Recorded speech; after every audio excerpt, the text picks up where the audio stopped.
इस तजवीज को वापस लेने का फैसला किया है जिसके तहत स्मार्टफोन्स में आधार ऐप पहले से इंस्टॉल करने की बात की गई थी।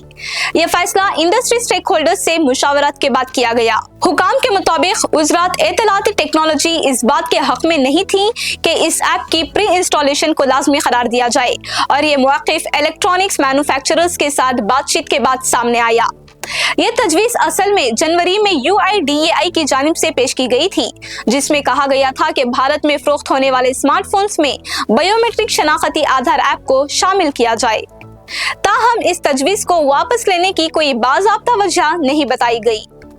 इंडस्ट्री से वाबस्ता कंपनियों खुसूसन बड़े स्मार्टफोन साज इदारों ने इस पर सिक्योरिटी खदशात, सार्फिन के डेटा की हिफाजत और पैदावारी लागत में इजाफे पर तशवीश जाहिर की थी। कंपनियों ने यह भी कहा था कि भारत के लिए अलग प्रोडक्शन लाइंस बनाने से मैन्युफैक्चरिंग मुतासिर हो सकती है और बरआमदात पर भी असर पड़ सकता है।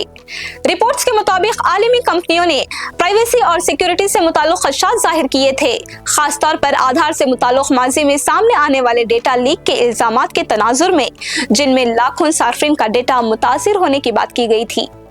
ये गुज़िश्ता 2 सालों में छठी बार है कि हुकूमत की जानिब से किसी सरकारी ऐप को लाजमी तौर पर प्री इंस्टॉल करने की तजवीज़ पेश की गई हो और बाद में इंडस्ट्री की मुखालिफत के बाद इसे वापस लिया गया हो।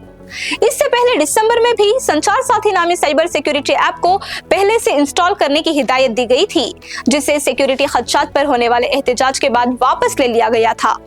हुकूमत का मौक़िफ़ है कि आधार सिस्टम महफूज है, ताहम प्राइवेसी के माहिरीन और कारकुनान इस पर मुसलसल तहफ़्फ़ुज़ात का इजहार करते आ रहे हैं।